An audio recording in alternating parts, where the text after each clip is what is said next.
یوناف نے محسوس کیا کہ اس کی گردن سے ابلیکا کا لمس جاتا رہا تھا اور ساتھ ہی کولم بڑے خوش کن انداز میں اپنی گردن پر ہاتھ پھیرنے لگی تھی، جس کا مطلب تھا کہ ابلیکا اس کے پاس سے کولم کی طرف چلی گئی تھی۔ ساتھ ہی کولم کی گنگناتی اور مسکراتی ہوئی آواز سنائی دی، آہ، یہ کیسا انوکھا، اچھوتا اور خوشگوار لمس میری گردن پر محسوس ہوتا ہے، اور کوئی اپنی شیریں آواز میں مجھے تمہارے ساتھ تعاون کرنے کا التماس کرتا ہے۔ شاید یہ کوئی روح ہے جو تمہاری ذات سے وابستہ ہے۔ یوناف نے کہا، میں یوناف تم سے تعاون کی استدعا کرتا ہوں۔ سن رکھو، تم سے یہ علوم حاصل کرنے سے پہلے میں یافان پر قابو پانے کی ماورائی اور اندیکھی قوتیں رکھتا ہوں۔ کولم نے کہا، میں تم سے پوری طرح تعاون کروں گی یوناف۔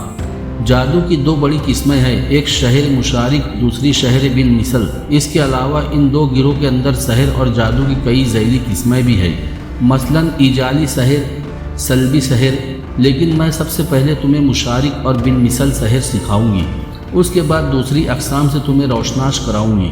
سنو، شہر مشارک کسی انسان کے جسم سے اترے ہوئے کپڑے، اس کے چھوڑے ہوئے کھانے یا ہر وہ چیز جس سے اس کا جسم مس ہوا ہو کے ذریعے اس سحر کو حرکت میں لایا جاتا ہے، اور جو اثر ان چیزوں پر کیا جاتا ہے وہی اس شخص پر بھی ہوگا جس سے ان اشیاء کا لمس رہا ہے۔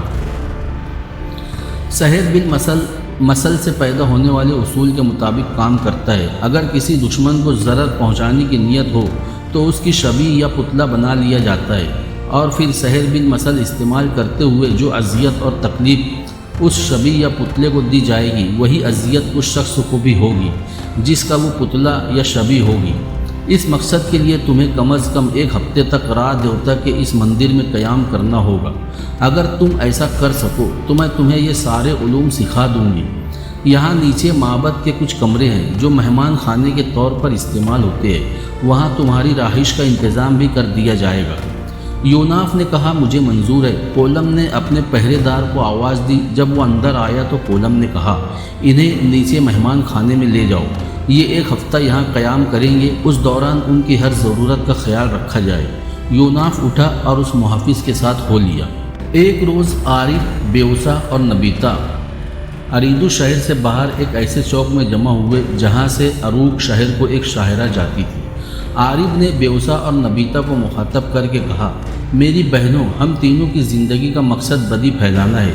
اب جب کہ ہم بابل اور اریدو سے طلسم کے گہرے علوم میں بھی دسترس حاصل کر چکے ہیں، میرا خیال ہے ہمیں مختلف سمتوں کو نکل کر بدی پھیلانے کے لیے کام کرنا چاہیے۔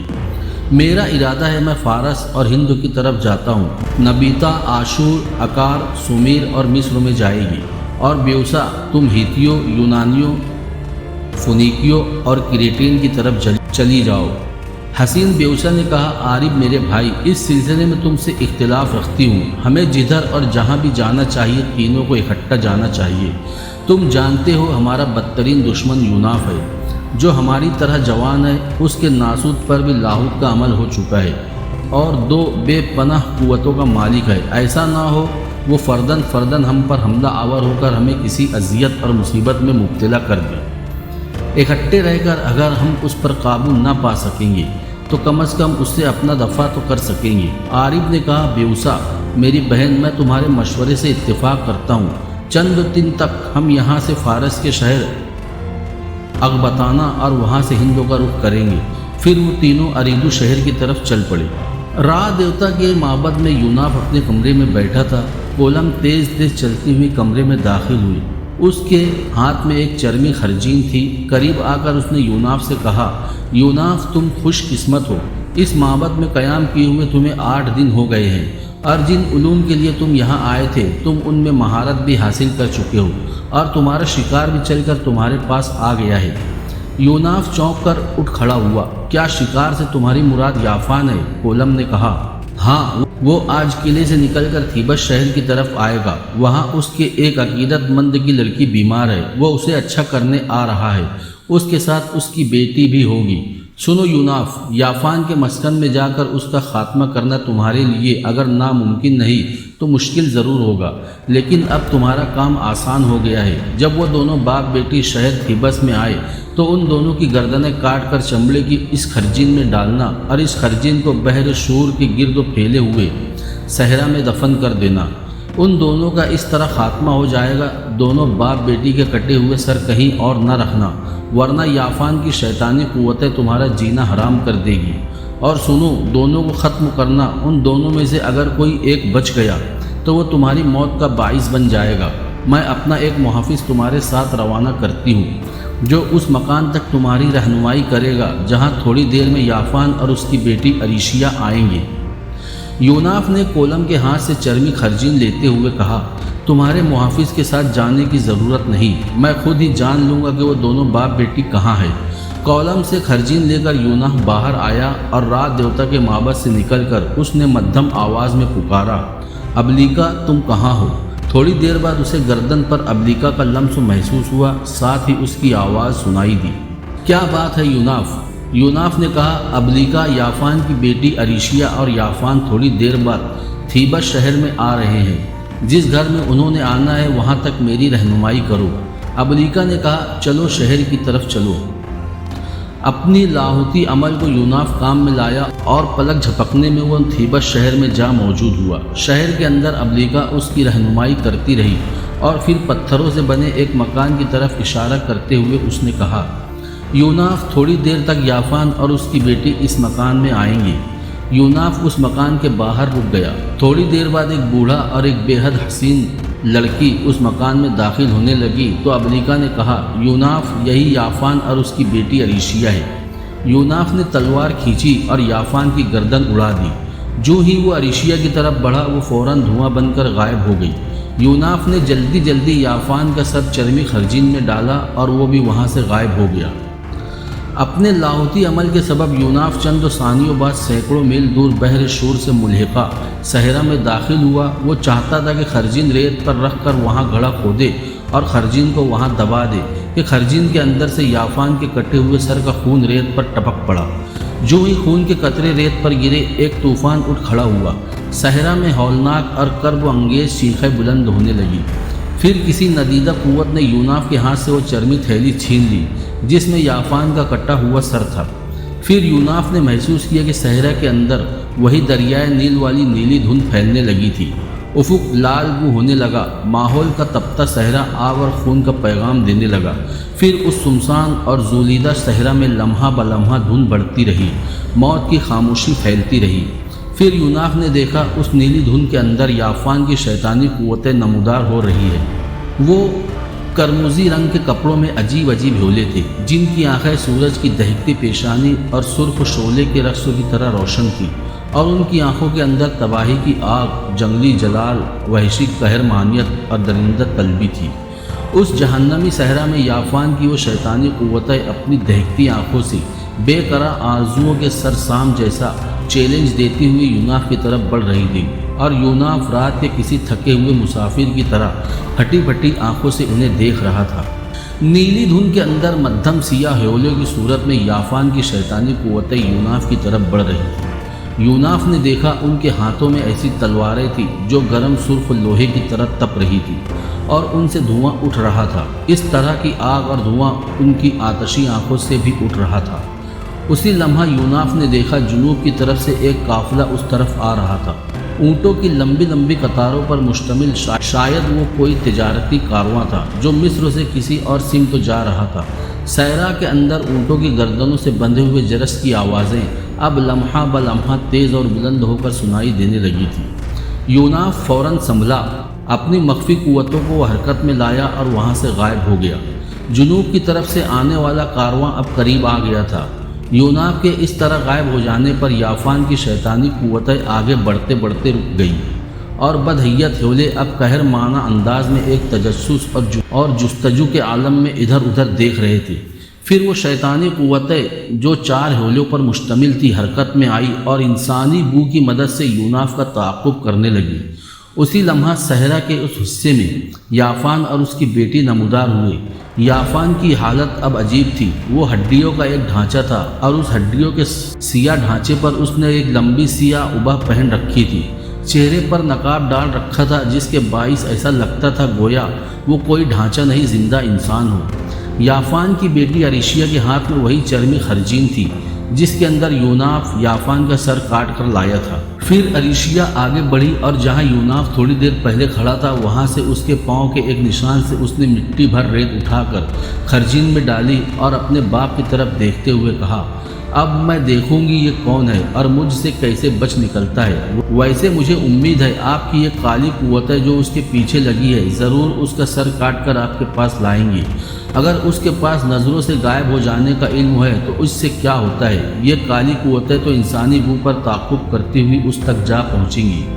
یافان کے ڈھانچے سے ایک غم آلود آواز سنائی دی، پر اس غائب ہو جانے والی عجیب و غریب ہستی نے میرا سر کاٹ کر مجھے ایک اذیت میں ڈال دیا ہے۔ اب مجھے اسی ڈھانچے میں اپنی ذات کا ہمیشہ کے لیے تعین کرنا ہوگا۔ عریشیا نے کہا، کیا میں نے بر وقت یہاں پہنچ کر چرمی خرجین میں سوراخ کر کے آپ کے سر کا خون اس ریت پر نہیں بہایا اور عین وقتوں پر اس سے وہ تھیلی چھین نہیں لی جس میں آپ کا سر تھا؟ اگر میں ایسا نہ کرتی اور آپ کا کٹا ہوا سر زمین میں دفن ہو جاتا تو آپ اس ڈھانچے کی صورت میں نہ ہوتے اور آپ کا جسم گل سڑ کر ختم ہو جاتا۔ یافان نے کہا، میں تمہارا ممنون ہوں بیٹی، میرا سر کاٹنے والا اب مجھ سے بچ نہ سکے گا۔ پھر دونوں باپ بیٹی وہیں کھڑے ہو کر اپنی شیطانی قوتوں کی واپسی کا انتظار کرنے لگی جو یوناف کے تعاقب میں گئی تھی۔ شیطانی قوتوں سے ہٹ کر یوناف سیدھا جنوب کی طرف سے آنے والے اس تجارتی کارواں کی طرف گیا۔ یوناف جب اس تجارتی کارواں میں گھسا تو ان شیطانی حولیوں نے جو اب گہری نیلی دھند کی صورت میں تھے اس تجارتی کارواں پر حملہ کر دیا۔ وہ اپنی آنکھوں سے برستی آگ اور اپنی تپتی ہوئی سرخ تلواروں سے کارواں کے لوگوں کو جلا اور قتل کر رہے تھے۔ یوناف فوراً کارواں کے اندر ظاہر ہوا۔ وہ ان شیطانی حولیوں کے سامنے آیا، ان کی طرف اپنے دونوں ہاتھوں کی انگلیاں سیدھی کی، پھر اس نے اپنی مخفی قوتوں کا استعمال کیا۔ اس کی آنکھیں دہکنے لگیں، پھر اس کی آنکھوں اور ہاتھوں کی انگلیوں سے آگ کے شعلے نیلی دھند کے اندر ان شیطانی حولیوں کی طرف لپکے، جس سے ان حولیوں کی چیخیں اور آہ و زاری کی آوازیں بلند ہونے لگیں۔ تھوڑی دیر بعد نیلی دھند وہاں سے چھٹ گئی، جس کا مطلب تھا وہ شیطانی حولے وہاں سے چلے گئے۔ جب یافان اور عریشیا کی شیطانی قوتیں وہاں سے چلی گئی تو کارواں کا ایک شخص اپنے اونٹ کو یوناف کے قریب لایا اور کہا، اے مہربان اجنبی، تو نے ہم پر بڑا احسان اور مہربانی کی ہے۔ ہم دنیا کے طاقتور ترین لوگ ہیں، لیکن تھوڑی دیر قبل نہ جانے یہ کیسی قوتیں تھیں جو ہمارے کارواں پر حملہ آور ہوئی اور اتنے بہت سے لوگوں کو مار ڈالا اور جلا دیا۔ ایسا لگتا تھا دھوئیں کی آڑ میں ہم پر ابلیس اور اس کے گماشتوں نے حملہ کر دیا ہو۔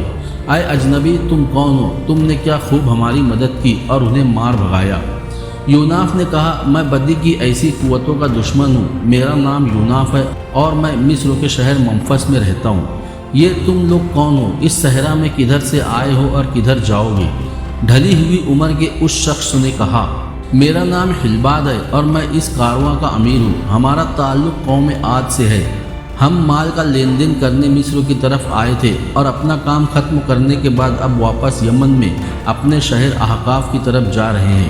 سنو، ہماری سلطنت حضر موت اور یمن کے علاوہ خلیج فارس کے سواحل سے شمال کے 2 دریاؤں کی سرزمین عراق تک پھیلی ہوئی ہے۔ میرا تعلق قوم عاد کے ایک قبیلے خلوت سے ہے۔ تم نے ہم پر حملہ آور اور ان ابلیسی گماشتوں کو بھگا کر ہم پر بڑا احسان کیا ہے۔ میری تم سے استدعا ہے کہ تم ہمارے ساتھ ہمارے شہر تک چلو۔ اس طرح تمہاری میت میں ہم ان بدی کی قوتوں سے محفوظ رہ کر لوٹ جائیں گے۔ دوسرے، وہاں ہمیں تمہاری خدمت کا موقع ملے گا۔ دیکھو، انکار نہ کرنا، یہی سمجھو کہ یہ ہم پر تمہارا احسان ہوگا۔ یوناف نے کہا، ہاں، میں تمہارے ساتھ چلوں گا اور تم لوگوں کو حفاظت سے تمہارے شہر پہنچا کر آؤں گا کہ بدی کی روک تھام اور نیکی کا پھیلاؤ ہی میری زندگی کا اولین مقصد ہے۔ حلباد خوش ہو گیا اور کارواں دوبارہ آگے بڑھنے لگا۔ یافان، جو اب صرف ہڈیوں کا ڈھانچہ تھا، ابھی تک اپنی بیٹی عریشیا کے ساتھ وہیں کھڑا تھا۔ دونوں باپ بیٹی اپنی شیطانی قوتوں کے ناکام لوٹنے پر غضبناک اور فکر مند تھے اور شیطانی قوتیں ان کے قریب نیلے دھوئیں کی صورت میں بکھری ہوئی تھی۔ کارواں جب ان دونوں باپ بیٹی کے پاس پہنچا تو یوناف نے پہلی بار غور سے عریشیا کی طرف دیکھا۔ وہ ابھی کم سن ہی تھی اور اپنی عمر کے اس حصے میں تھی جہاں بچپن اور جوانی ایک دوسرے سے گلے ملتے ہیں۔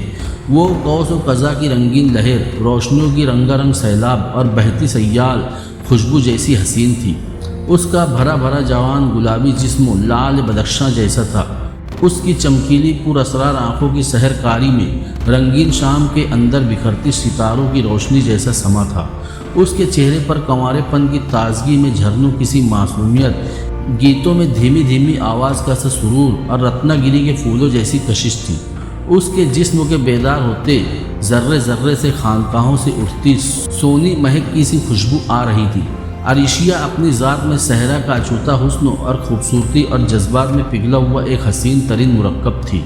اسی لمحہ یوناف نے اپنی گردن پر ابلیکا کا لمس محسوس کیا، ساتھ ہی اس کی آواز بھی اس کے کانوں میں رس کھول گئی۔ یوناف میرے حبیب، جس چرمی خرجین میں تم یافان کا سر کاٹ کر لائے تھے، اس میں سے اگر یافان کے خون کے قطرے صحرا میں نہ گرتے اور تم اس کٹے سر کو خرجین سمیت یہاں دفن کر دیتے تو یافان سے ہمیشہ کے لیے چھٹکارا مل جاتا، پر ایسا نہیں ہوا۔ یافان کا خون اس چرمی خرجین سے گر کر اس کی بیٹی عریشیا نے اپنے باپ کو پہلے سے بھی ہولناک بنا کر رکھ دیا ہے۔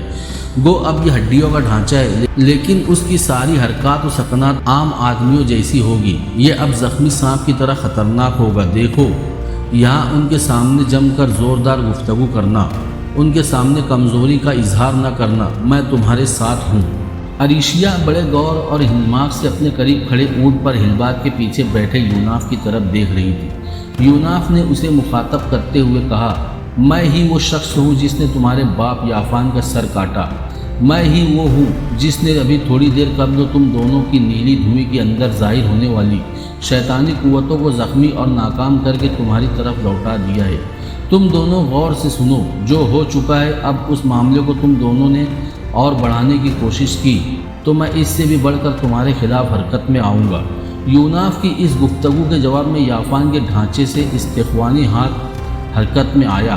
اس نے اپنے چہرے سے نقاب ہٹا دیا۔ یافان کے اس ڈھانچے میں جہاں منہ اور دونوں آنکھوں کے بڑے بڑے سوراخ تھے، وہاں آگ کے شعلے حرکت کر رہے تھے۔ ہلبات اور بنو عاد کے لوگ پر ایک سکتہ اور وحشت طاری تھی، جنہوں نے یافان کو اس حالت میں دیکھ لیا تھا۔ اس کے ساتھ ہی ان کھولتے شعلوں کے اندر سے یافان کی ہولناک آواز سنائی دی، اے میرے جسم کے قاتل، کاش بحر شور کے کنارے اس خوفناک صحرا میں تیرے ساتھ بنو عاد کا یہ کارواں نہ ہوتا تو میں تجھے اس صحرا میں دفن کر دیتا۔ میرا جسم بے شک فنا ہو گیا، پر میری روح اس وقت تک تیرے خلاف حرکت میں رہے گی جب تک تو بدترین موت کے حوالے نہ کر دیا جائے گا۔ پھر یافان نے عریشیا کا ہاتھ تھام لیا اور سب کے سامنے وہ ایک حولے اور سراب کی طرح غائب ہو گیا۔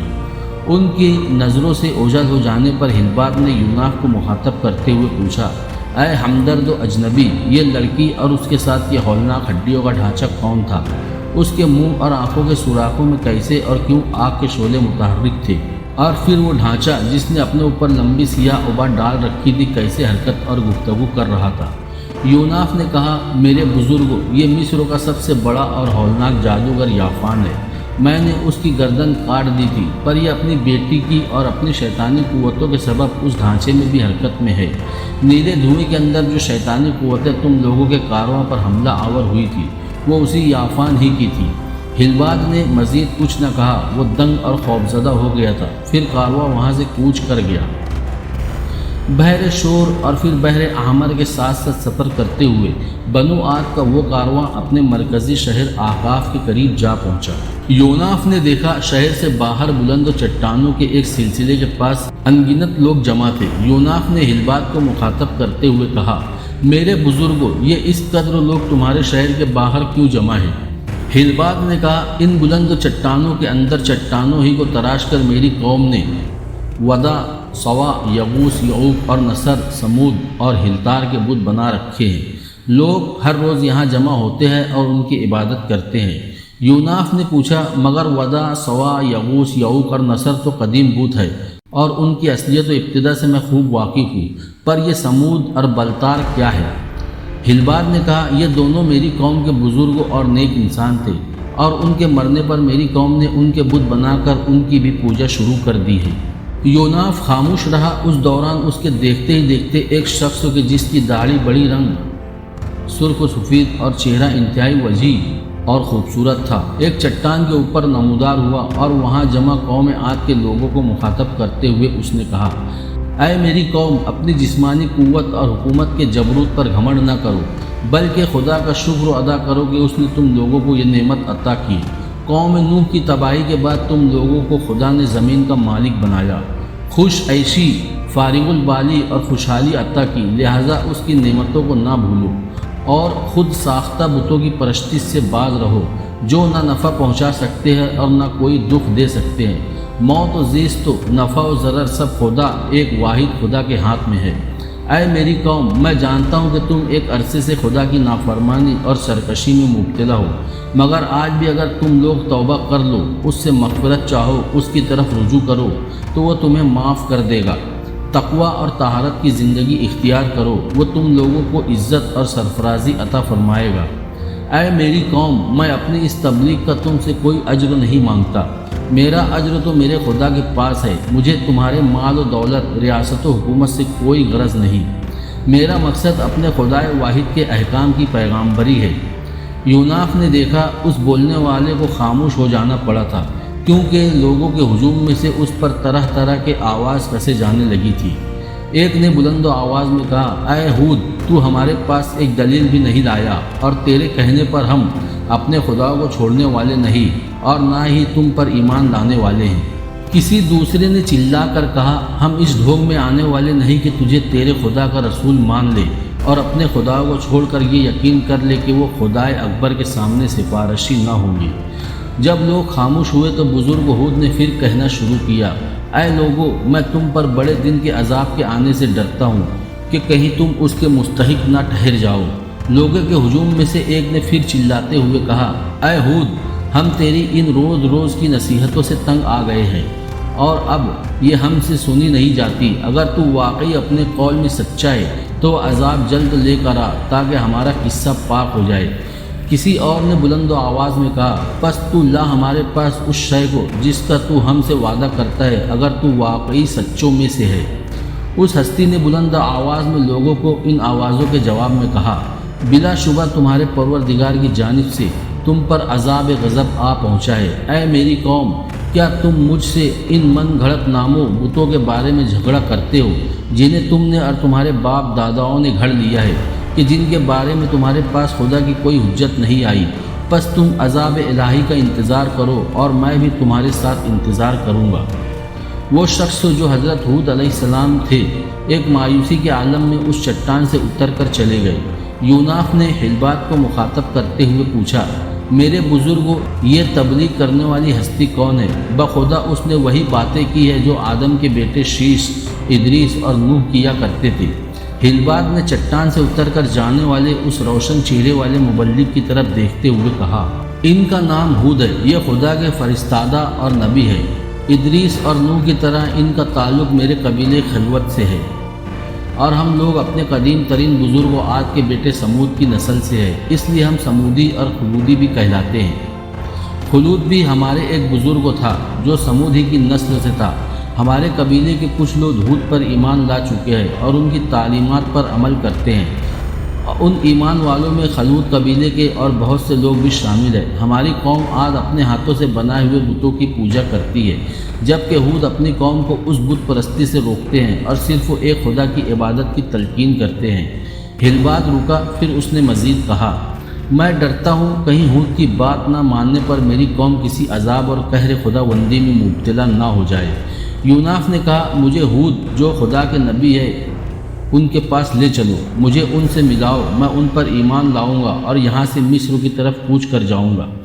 حلبات نے کہا، کیا تم میرے وہاں ایک معزز مہمان، ایک عظیم محسن کی حیثیت سے رکو گے نہیں؟ دراصل ہماری قوم پچھلے کئی سال سے ہود کی نافرمانی کے باعث خشک و سالی اور قحط کا شکار ہے، تمہارے یہاں رہنے سے مجھے حوصلہ ہوگا۔ یوناف نے کہا، میرے بزرگوں، میں ضرور تمہارے پاس رکتا، پر تم جانو میرا واسطہ مصر میں کن شیطانی قوتوں سے ہے، مجھے فوراً یہاں سے مصر جانا چاہیے۔ ایسا نہ ہو یافان کی وہ شیطانی قوتیں جو اس کے جسمانی پنجر کو حرکت میں لا رہی ہے، یا اس کی بیٹی عریشیا میری بیوی یا اس کی ماں اور بھائی کے خلاف حرکت میں نہ آ جائے، میں مصر میں رہ کر ان کا استحصال کر سکوں گا۔ امید ہے آپ میری مجبوریوں کو سمجھ گئے ہوں گے۔ جواب میں مطمئن انداز میں حلبات مسکرا دیا، پھر وہ یوناف کو لے کر ہود کی طرف چل پڑا۔ عارب، بیوزا اور نبیتا ایک اور شمالی ایران کی سلطنت میڈیا کے مرکزی شہر اکبتانہ میں داخل ہوئے۔ یہ سلطنت مغرب میں کوہستان زوگراس، جنوب میں پارس کی سلطنت، شمال میں کوہستان البرز اور مشرق میں دشت کویر تک پھیلی ہوئی تھی۔ عارف، بیوسا اور نبیتا اغبطانہ شہر کے وسط میں ایک سرائے کے اندر داخل ہوئے۔ تینوں سیدھے سرائے کے استبل کے عین سامنے اس جگہ اپنے گھوڑوں سے اترے جہاں سرائے کا مالک بیٹھا ہوا تھا۔ سرائے کے مالک کو مخاطب کرتے ہوئے عارف نے کہا، میرا نام عارف ہے اور یہ دونوں میری بہنیں ہیں، بیوسا اور نبیتا۔ ہم کچھ عرصہ یہاں اغبطانہ شہر میں قیام کرنا چاہتے ہیں، کیا اس سرائے میں کوئی کمرہ مل جائے گا؟ سرائے کے مالک نے کہا، میرا نام دیوکس ہے، تم تینوں جب تک چاہو میری سرائے میں قیام کر سکتے ہو۔ وہ دائیں ہاتھ والا کمرہ خالی ہے، تم تینوں اس میں ٹھہر سکتے ہو۔ تم لوگوں نے یہ تو بتایا ہی نہیں کہ تم کہاں سے آئے ہو اور کدھر جاؤ گے۔ عارف نے کہا، ہم تینوں سومیریوں کے شہر اریدو سے آئے ہیں، یہاں کچھ عرصہ قیام کریں گے، اس کے بعد کہیں اور کا رخ کریں گے۔ ہماری زندگی کا مقصد ایک خاص کام کے لیے جگہ جگہ گھومنا اور اس کی تشہیر کرنا ہے۔ کیا تم تینوں یہاں میرے پاس بیٹھنا پسند کرو گے؟ میں یہیں تم تینوں کے لیے کھانا منگواتا ہوں۔ میں تم لوگوں سے بہت کچھ سننا پسند کروں گا، سومیریوں، اکاریوں اور آشوریوں اور ان کے رہن سہن کے طریقوں کے متعلق۔ عارف، بیوسا اور نبیتا اس کے سامنے خالی نشستوں پر بیٹھ گئے۔ پھر عارف نے دیوکس سے پوچھا، پہلے تم ہمیں میڈیا کی اس سلطنت کے متعلق تفصیل سے بتاؤ کہ یہ کیسے قائم ہوئی، اس کا بانی کون تھا، آج کل اس کا حکمراں کون ہے اور اپنی رعایا کے ساتھ وہ کیسا ہے؟ دیوکس نے کہا، یہاں کے لوگ آریائی نسل سے ہیں۔ یہ لوگ چراگاہوں کی تلاش میں پامیر سے چل کر اس سرزمین میں داخل ہوئے۔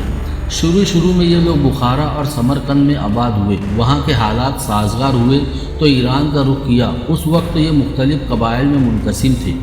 ایران میں داخل ہونے کے بعد یہ قبائل دو حصوں میں بٹ گئے، ایک گروہ شمالی ایران میں اور دوسرا گروہ جنوبی ایران کے علاقے پارس میں آباد ہو گیا۔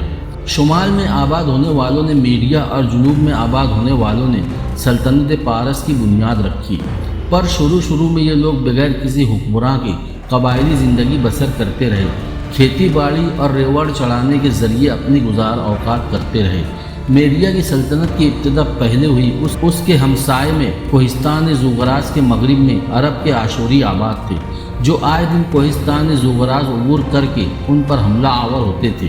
ان حالات میں میڈیا کے اندر آباد ہونے والے آریاؤں نے اپنے سب سے بہادر اور زور آور جوان کا انتخاب کیا اور اسے اپنا بادشاہ بنا لیا۔ اس جوان کا نام کیومرس تھا۔ یہ جوان کوہ دماوند کے اوپر رہا کرتا تھا اور اس پہاڑ کے اوپر جنات کا بھی مسکن تھا۔ اس جوان کے بیٹے بھی اس کے ساتھ رہتے تھے۔ کیومرس نے جنات کو مار کر کوہستان دماوند سے بھگا دیا۔ لوگوں نے اسے اپنا بادشاہ بنا لیا۔ کیومرس کا ایک بیٹا سیامک بڑا خلوت پسند اور خاموش طبع تھا۔ وہ اپنا زیادہ وقت تو عبادت میں گزارتا تھا۔ ایک دن کوہستان دماوند پر وہ عبادت میں مصروف تھا کہ جنات نے ایک بڑی چٹان توڑ کر اس پر دے ماری اور سیامک مر گیا۔ اس طرح جنات نے کیومرس سے کوہستان دماوند کا اپنا ٹھکانہ چھین جانے کا انتقام لے لیا۔ کیومرس 700 برس تک زندہ رہا۔ اس کے بعد اس کے مرنے والے بیٹے سیامک کا بیٹا ہوشنگ حکمراں بنا۔ آج کل یہی ہوشنگ میڈیا کا بادشاہ ہے۔ ہوشنگ پہلا شخص ہے جس نے آریاؤں کو درخت کاٹ کر مکان بنانے کی ترغیب دی اور غاروں کے بجائے لوگ مکانوں میں رہنے لگے۔ اس نے زمین سے سونا، چاندی اور لوہا نکلوایا، آب پاشی کے لیے کاریزیں بنوائی، جانوروں کی پرورش کی، کتوں کو سدھایا جن سے جانوروں کا شکار کرنے کا کام لیا گیا، اور اب لومڑیاں اور دوسرے جانور جو شکار کیے جاتے ہیں ان کی کھالیں تن ڈھانپنے کے کام آتی ہے۔ بستیاں بسائی اور شہر آباد کیے گئے ہیں۔ رہن سہن کے لیے کچھ قوانین مرتب کیے گئے ہیں۔ اسی بنا پر ہمارا یہ موجودہ بادشاہ پیش دادا کے نام سے مشہور ہے۔ ہمارے اسی بادشاہ کے دور میں پتھروں کو رگڑ کر آگ پیدا کرنے کا فن معلوم ہوا، جبکہ اس سے پہلے آگ مانگ کر لائی جاتی تھی اور محفوظ کر لی جاتی تھی۔ ہمارا یہ بادشاہ پچھلے 200 سال سے زیادہ عرصے سے ہم پر حکومت کر رہا ہے۔ عارف نے اغبطانہ کے سرائے کے مالک دیوکس کو مخاطب کرتے ہوئے کہا، دیوکس، ہم ایک عرصے تک تمہاری اس سرائے میں قیام کریں گے۔ اس دوران تم ہمارے لیے ایسے لوگوں کو تلاش کرو جو قاتل اور بدکار ہو۔ اس کام کے لیے ہم تمہیں اس قدر معاوضہ دیں گے جس کے سامنے تم اپنی سرائے کے اس کام کو حقیر اور کمتر خیال کرو گے۔